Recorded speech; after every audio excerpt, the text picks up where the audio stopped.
नमस्कार दोस्तों। कल्पाक्ष की टॉपर स्टॉक इस सीरीज़ में आपका स्वागत है। आज हमारे साथ मेहमान है हिमांशु यादव, जो अभी बैंकिंग में पीओ के पद पे कार्यरत है। जानते हैं इनकी सफलता का राज और बैंकिंग प्रिपरेशन में किन चीज़ों का हमें ध्यान रखना चाहिए उनके बारे में। वेलकम हिमांशु। जी सर। कैसे हैं आप?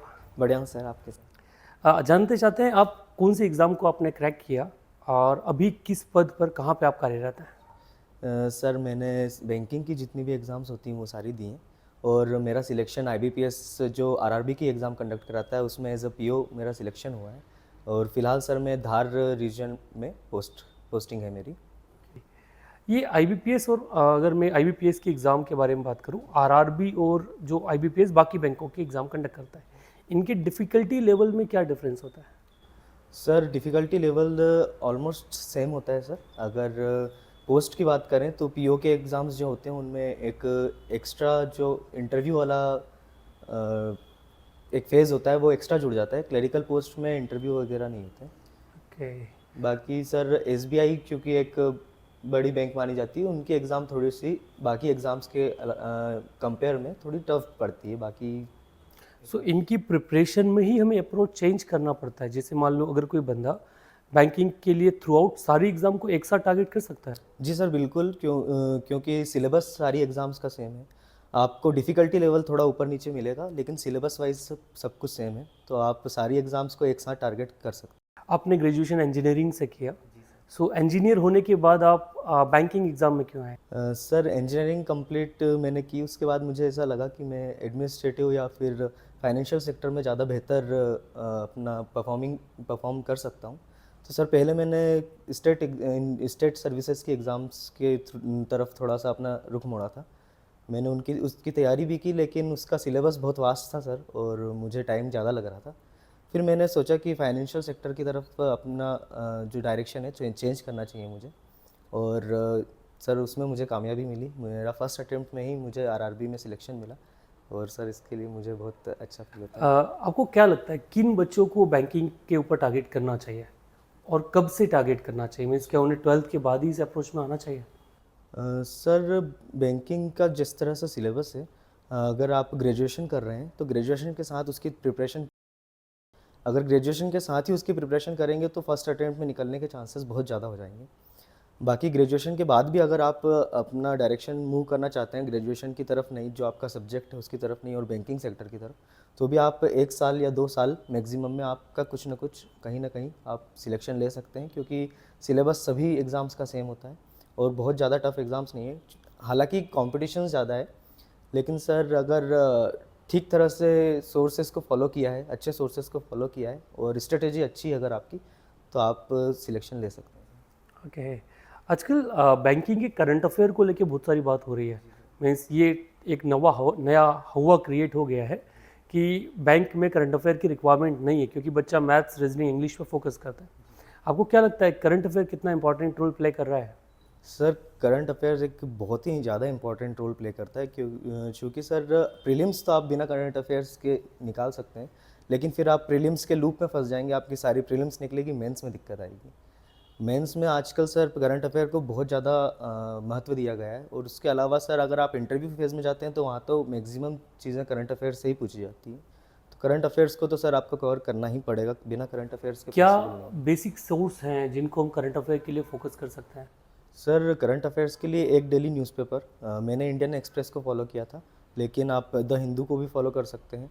और हिंदी मीडियम, चूँकि आरआरबी की एकमात्र ऐसी एग्ज़ाम है जिसमें हिंदी से भी आप दे सकते हैं मेंस के एग्ज़ाम को, तो आप हिंदी मीडियम के भी किसी दैनिक भास्कर या किसी न्यूज़पेपर को फॉलो कर सकते हैं।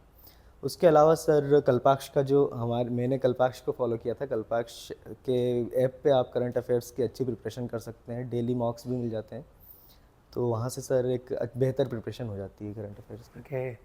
ये जो इतना हाई कंपटीशन है, इस कंपटीशन में क्या स्ट्रेटेजी बंदे को रखना चाहिए हाई स्कोर के लिए? सर स्ट्रेटजी मेरा मानना है कि सभी लोगों की सब्जेक्टिव, एक बहुत सब्जेक्टिव टॉपिक है स्ट्रेटजी, सब अपनी स्ट्रेटजी खुद बनाए तो बेहतर होता है। और मेरा एक ये रूल है कि अगर एक बार स्ट्रेटजी बन गई है तो उसे चेंज करने की कोशिश ना करें, उसी को फॉलो करने की कोशिश करें ज़्यादा से ज़्यादा। अगर कुछ छूट रहा है तो उसे कवर करें, ना कि अपनी स्ट्रेटजी चेंज करें। तो सर स्ट्रेटजी तो एक सब्जेक्टिव टॉपिक है, सबको अपनी, और मैंने जिस तरह की स्ट्रेटजी फॉलो की थी, मैं एक दिन एक टॉपिक को नहीं देता था, मैं मल्टीपल टॉपिक्स को एक दिन में कवर करता था, क्योंकि एग्ज़ाम में 1 घंटे में आपको मल्टीपल टॉपिक्स के क्वेश्चन सॉल्व करने हैं। तो मैं सारे सब्जेक्ट्स को डेली कवर करता था थोड़ा थोड़ा। ओके, आपकी ये जो सक्सेस स्टोरी है, क्या मोटिवेटिंग फैक्टर रहा इसमें? सर मोटिवेटिंग फैक्टर, मुझे एक तो सबसे बेहतर फैक्टर मेरे लिए ये रहा कि मुझे सिलेबस बहुत पसंद आया। इसमें रीजनिंग एक बहुत ही मुझे पसंदीदा सब्जेक्ट है मेरा। उसमें क्वेश्चंस करने में बहुत एक थ्रिल एक महसूस होती है, बड़ा अच्छा लगता है। अरिथमेटिक भी मुझे बहुत पसंद था, तो वहाँ मुझे एक प्लस पॉइंट मिला। बाकी सर करंट अफेयर्स भी है इसमें, आप करंट अफेयर्स को फॉलो करेंगे, आप डेली अपनी लाइफ में चेंज देखेंगे। जब आप लोगों से मिलेंगे तो आपको उन लोगों से ज़्यादा नॉलेज होगा, क्योंकि आप एक एग्ज़ाम की प्रिपरेशन कर रहे हैं जिसमें करंट अफेयर्स भी आता है। लगभग 1 महीने से आप बैंकिंग में जी काम सर, कर रहे जी हैं, सर। क्या अनुभव रहा है वहाँ पे? सर अनुभव बहुत अच्छा रहा है। मैं जिस जगह पर पोस्टेड हूँ वहाँ, ये एक चूँकि एक रीजनल रूरल बैंक है, तो रूरल लाइवलीहुड के जो लोग होते हैं, जो गांव के लोग होते हैं, वो वहाँ पे ज़्यादा आते हैं। उन लोगों को बहुत ज़्यादा नॉलेज नहीं होता है बैंकिंग सेक्टर के बारे में। वो अपनी प्रॉब्लम्स लेके आते हैं, और उनकी प्रॉब्लम सॉल्व करने के बाद एक बहुत ही अच्छी फीलिंग होती है सर, बहुत अच्छा लगता है। मैं जो पब्लिक सेक्टर में मैं जो जाना चाहता था कि पब्लिक सर्विसेज में मुझे जाना है, वो मुझे इस बैंकिंग सेक्टर में भी फील हो रहा है। वो कहीं ना कहीं मुझे बहुत अच्छा अनुभव मेरा रहा है सर, लोगों की प्रॉब्लम सॉल्व करने में जो एक अच्छी फीलिंग आती है। ओके, सो ये हम आज पे स्केल के बारे में बात करते हैं। बैंक में क्या पे स्केल रहता है एक पीओ क्लर्क वगैरह का? Sir pay scale sir bank to bank ये चेंज होता है सर। एसबीआई में अलग है, आईबीपीएस के थ्रू जिन बैंक्स में आप जाएंगे उसमें थोड़ा पे स्केल और अलाउंसेस अलग हैं। मैं चूँकि आरआरबी में हूँ तो उसकी बात करता हूँ। इसमें सर अभी पे स्केल 64 बता रहे हैं, लेकिन एक सैलरी हाइक हुआ है सर, जिसमें एक 10,000 प्लस का एक बेनिफिट मिल जाएगा। अब सैलरी और ज़्यादा बढ़ेगी, 75 to 80 के बीच में अब सैलरी रहेगी। ये स्टार्टिंग है, जी सर, ये स्टार्टिंग और ये कहाँ तक जा सकती है मीन्स टिल रिटायरमेंट? सर इसमें आगे और एग्ज़ाम्स होती हैं, इंटरनल एग्ज़ाम्स जेब और केप की। उन एग्ज़ाम्स को अगर आप देते हैं, और वो वन टाइम एग्ज़ाम है, एक बार अगर आपने क्लियर कर ली तो फिर लाइफ में फिर नहीं देनी है। उसके थ्रू आपका प्रमोशन होगा स्केल 2 स्केल 3 पे, और उसमें सर सैलरी तो बढ़ेगी, ये तो पक्का है कि सैलरी बढ़ेगी। कितनी ज़्यादा बढ़ सकती है इसका भी मुझे भी अभी पूरी जानकारी नहीं है, क्योंकि मुझे कम टाइम हुआ है। इंग्लिश मालवा के लिए बड़ा एक ताबू बना हुआ है कि उसको कैसे निकाला जाए। आपके हिसाब से क्या बेसिक स्ट्रेटेजी इंग्लिश के लिए होनी चाहिए? सर इंग्लिश के लिए मैंने एसपी बख्शी एक बुक है उसे भी फॉलो किया था, और सर ऐप्स पे जो कल्पाक्ष के ऐप पे जितने जो मॉक्स थे उन्हें मैंने फॉलो किया। इंग्लिश की स्ट्रेटजी सर ये है कि मैक्सिमम मॉक्स दो, और केवल मॉक्स दे के ख़त्म नहीं करना है, उसके सारे सॉल्यूशंस देखें। जितने ज़्यादा सॉल्यूशंस देखेंगे उतना ज़्यादा आपको फ़ायदा मिलेगा। और इसके अलावा यूट्यूब पे अगर आप कोई एक्स्ट्रा सोर्स फॉलो करना चाहते हैं तो करें, पर मेरा ये मानना है कि सर किसी भी एक सब्जेक्ट के लिए मल्टीपल सोर्सेज भी अगर आप रखते हैं तो भी एक वो नुकसान ही होता है। थोड़े कम सोर्सेज, लिमिटेड सोर्सेज रखें, और उसी को ज़्यादा से ज़्यादा रिवीजन करें। रिवीजन एक बेहतर सर वो है, ऑप्शन है। हाँ जी, निश्चित है कि सबसे बड़ी प्रॉब्लम जो हम लोग फेस कर रहे हैं ना, वो रिसोर्सेज का मैक्सिमाइजेशन है। जितना ज़्यादा रिसोर्स हमारे पास हो गया है उसमें उतनी दिक्कत है, क्योंकि बच्चा एक नहीं तो दूसरे सोर्स पे चला जाता है, वो कंसिस्टेंट नहीं है। अगर वो कंसिस्टेंट रहेगा तो शायद ज़्यादा अच्छा काम हो पाएगा। जिसे इंग्लिश तो हो गया, मैथमेटिक्स के लिए क्या आपका अप्रोच होना चाहिए? सर मैथमेटिक्स में एक बुक एम टायरा करके एक बुक है जो मैंने फ़ॉलो की थी। उसके अलावा जो मॉक्स होते हैं वो मैंने फ़ॉलो किए थे। सर मैथ्स में एक बेसिक अप्रोच ये है कि अगर आपने किसी एक टीचर को फॉलो किया है तो आप कोशिश करें कि उनकी सारी मेथड्स को आप इतना ज़्यादा प्रैक्टिस करें कि वो बाय डिफ़ॉल्ट आपकी मेथड बन जाए। इसके बाद अगर आपको कोई क्वेश्चंस, कोई टॉपिक ऐसे लगते हैं जहाँ पे और बेहतर मेथड मिल रही है तो स्विच उस मेथड पे किया जा सकता है। लेकिन जब तक आप अपने जो एक पर्सन को जिसे आपने फॉलो किया है, अगर जब तक आपने उसे बाय डिफ़ॉल्ट अपना सेट नहीं किया है, आप बार बार अगर चेंज करेंगे सोर्सेस और मेथड्स को तो बहुत दिक्कत आएगी। फिर एग्ज़ाम में क्वेश्चन आता है और आप ये सोचते हो कि कौन सी मेथड से करें, और इतना सोचने का एग्ज़ाम में टाइम नहीं मिलता है। अच्छा, तो ये जो शॉर्ट ट्रिक के पीछे आजकल चल रहा है, इंस्टाग्राम पे अलग शॉर्ट ट्रिक आती है, फेसबुक पे अलग, यूट्यूब शॉर्ट्स में अलग शॉर्ट ट्रिक है, तो क्या है, हमें शॉर्ट ट्रिक खुद से बनाना चाहिए या किसी के पीछे सर जब आप किसी एक सोर्स को फॉलो करते हैं, एक टीचर को फॉलो करते हैं और उसकी मेथड्स आपने बाय डिफ़ॉल्ट सेट कर लिए, बहुत ज़्यादा प्रैक्टिस कर लिए, तो आप इतनी प्रैक्टिस के बाद उन्हीं मेथड्स को बहुत कम टाइम में फॉलो कर पाते हैं। आप बहुत सारी बीच की स्टेप्स को स्किप कर देते हैं और आंसर निकाल लेते हैं क्योंकि आपकी प्रैक्टिस बहुत अच्छी है। तो सर मैथ्स तो प्रैक्टिस का ही पूरा गेम है।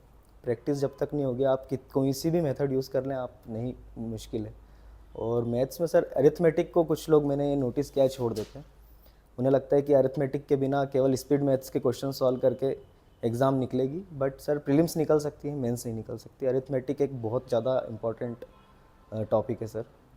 सो इसमें मीन्स आपको तीनों सब्जेक्ट पे बराबर अप्रोच रखना पड़ेगा। जी सर, जी। मैथ्स, इंग्लिश, रीजनिंग में अगर एक पे फोकस किया तो कुछ नहीं है। नहीं नहीं सर, एक पे फोकस करके नहीं हो पाएगा। ओके।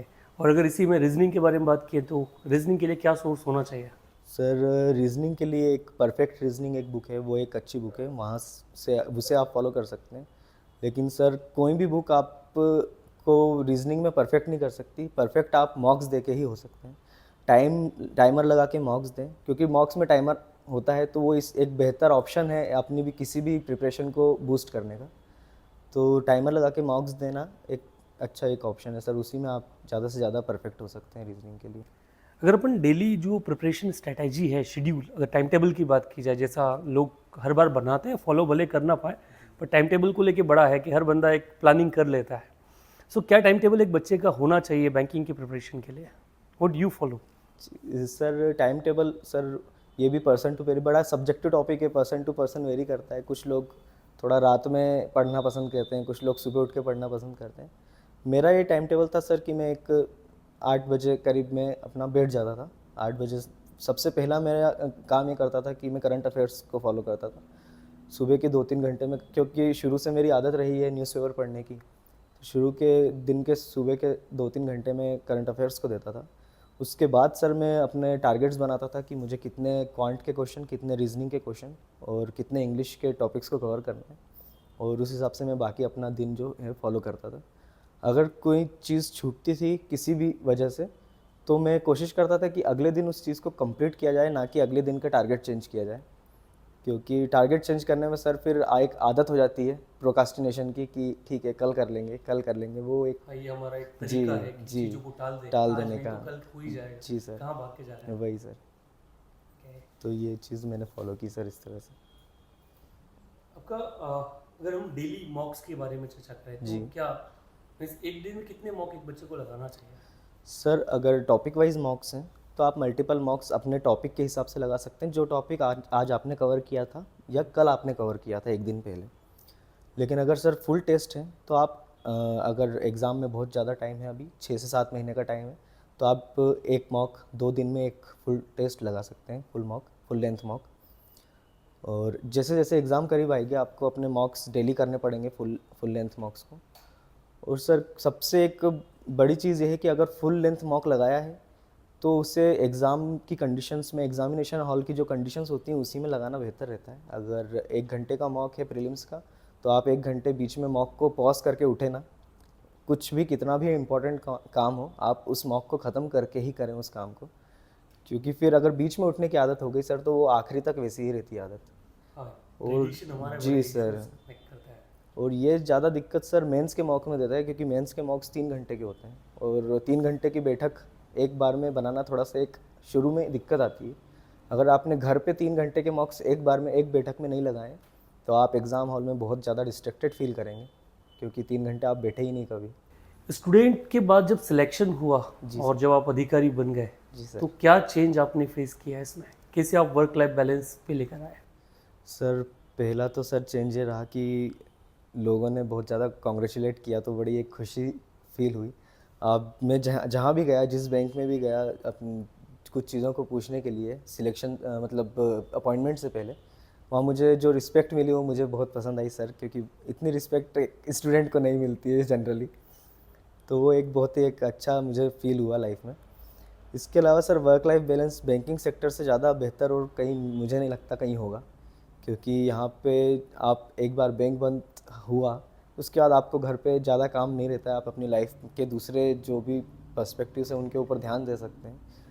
और वर्क लाइफ बैलेंस सर मुझे बैंकिंग सेक्टर का एक बहुत बहुत ही प्लस पॉइंट लगा सर, जो कहीं और मिलना बहुत मुश्किल है। अगर आप प्राइवेट जॉब में कहीं जाते हैं तो जो कि बहुत ही मुश्किल है, आप घर पे भी काम करेंगे, और ये चीज़ यहाँ पे नहीं है सर। अच्छा ये बताओ, ये जो एसबीआई को लेके मीम चलता है कि लंच टाइम है, ऐसा आपकी बैंक में भी है? सर लंच टाइम तो सर रखना ही पड़ता है, क्योंकि अगर कोई भी जो भी पर्सन काम कर रहा है, अगर उसे लंच टाइम में फ्री नहीं मिला तो फिर वो एक उसके बाद का काम वो अच्छे से नहीं कर पाएगा। तो आपका भी एसबीआई इतना लंबा ही नहीं sir, lunch time half an hour का रहता है, 2:30 से 3 PM का लंच टाइम रहता है, उसके बाद बैंक चालू हो जाता है। ये थोड़ा सा कुछ कुछ ब्रांचेस में कभी कुछ अगर हो जाता है गलत तो वो एक फेमस हो जाता है, इनफेमस जो एक चीज़ होती है इनफेमस हो जाती है फिर तो बैंक ऐसा पूरी। कुछ है नहीं? ऐसा कुछ है नहीं सर ये। अभी वर्तमान में बैंकिंग में सुधार आया है? जी सर, काफ़ी सुधार आया है। आरआरबी को ही अगर देखें तो ये ग्रामीण बैंक्स हैं होने के बाद भी सर इनका काम, हम जो काम कर रहे हैं वो बहुत ही एक अच्छी बड़ा थ्रिलिंग सा वर्क है सर। नई नई चीज़ें सीखने को भी मिल रही है, नई नई चीज़ें करने को मिल रही है, और कहीं से कहीं तक ऐसा नहीं लगता कि हम ग्रामीण में काम कर रहे हैं और एसबीआई में काम नहीं कर रहे हैं, तो एक बहुत अच्छा लगा सर। अच्छा कुछ ये बताओ, ऐसी क्या चीज़ है जहां बंदा अगर अवेयरनेस रहे अकाउंट होल्डर जी तो वो अपना ज़्यादा पैसा बना सकता है? सर, एफडी और आरडी की जो स्कीम्स होती हैं, इसके अलावा आरआरबी में जो केसेस, जो गवर्नमेंट स्कीम्स जो इनके लिए हैं, रूरल लाइवलीहुड वाले लोगों के लिए हैं, जो किसानों के लिए, अगर उनके बारे में वो जितना ज़्यादा अवेयर रहेंगे उतना ज़्यादा उनके लिए बेहतर होगा कि वो अपना फाइनेंशियल कंडीशन को ठीक कर सकते हैं उसके थ्रू। बाकी सर कैंपेन्स वगैरह बैंक की तरफ से होते हैं, गवर्नमेंट की तरफ से भी होते हैं, जिसमें इससे लोगों तो को कोई अवेयरनेस हाइड फैलाई। फैक्ट नहीं होता? कोई बैंक हाइड कुछ फैक्ट नहीं छुपाता होता नहीं सर, है? बैंक कुछ नहीं छुपाता। जो भी आप अपने क्वेश्चनर्स लेके आए हैं आपको उनका सॉल्यूशन प्रॉपर मिलता है बैंक में। मैंने अभी तक जितना नोटिस किया है, हम लोग ज़्यादा से ज़्यादा बताने की कोशिश करते हैं, जितने भी डाउट्स एक कस्टमर के होते हैं वो क्लियर करने की हम कोशिश पूरी करते हैं। ओके। अच्छा ये तुम्हारे इंटरव्यू के बारे में, इंटरव्यू प्रिपरेशन का शेड्यूल क्या रहा? सर इंटरव्यू मैंने कल्पाक्ष से आपसे ही लिया है सर, आपने इंटरव्यूज़ लिए हैं मेरे। और इंटरव्यू का अगर मैं अपना एक्सपीरियंस बताऊं तो सर इंटरव्यू प्रिपरेशन का जो एक्सपीरियंस मैंने 5 इंटरव्यूज़ कल्पाक्ष से लिए थे, और वो सर बहुत ही ज़्यादा मुझे बहुत ज़्यादा हेल्प उनसे हुई, बहुत ज़्यादा हेल्प उनसे हुई। क्योंकि सर फर्स्ट टाइम अगर आप सीधा इंटरव्यू में जा रहे हैं और 5 लोगों के पैनल के सामने बैठ रहे हैं, तो सर कितने भी कॉन्फिडेंट आप हो, कितनी भी आप अच्छी लाइफ आपकी पहले रही हो, कोई हिडन फैक्टर्स नहीं भी होंगे तो भी आप नर्वस फील करेंगे। तो सर मॉक इंटरव्यूज़ तो बहुत ज़्यादा ज़रूरी है। मैंने 5 मॉक इंटरव्यूज़ लिए और मुझे उसमें बहुत ज़्यादा कॉन्फिडेंस में मेरे बूस्ट आया। इसके अलावा मुझे बहुत सारे क्वेश्चंस ऐसे मिले जिनके बारे में मैं घर बैठ के नहीं सोच सकता था कि ये इंटरव्यू के क्वेश्चंस हो सकते हैं। और ऑल ओवर जितने भी टॉपिक्स आपने कवर किए, वो मुझे उनके अलावा एक्स्ट्रा क्वेश्चन इंटरव्यू में और कोई मिला ही नहीं, मुझे सारे वही क्वेश्चंस मिले। बस ये रहा कि 5 इंटरव्यू में से 5 क्वेश्चन अलग अलग मुझे मेन इंटरव्यू में मिले, और वो एक बहुत अच्छा एक्सपीरियंस मेरे लिए रहा सर, बहुत इंपॉर्टेंट रहा मेरे लिए।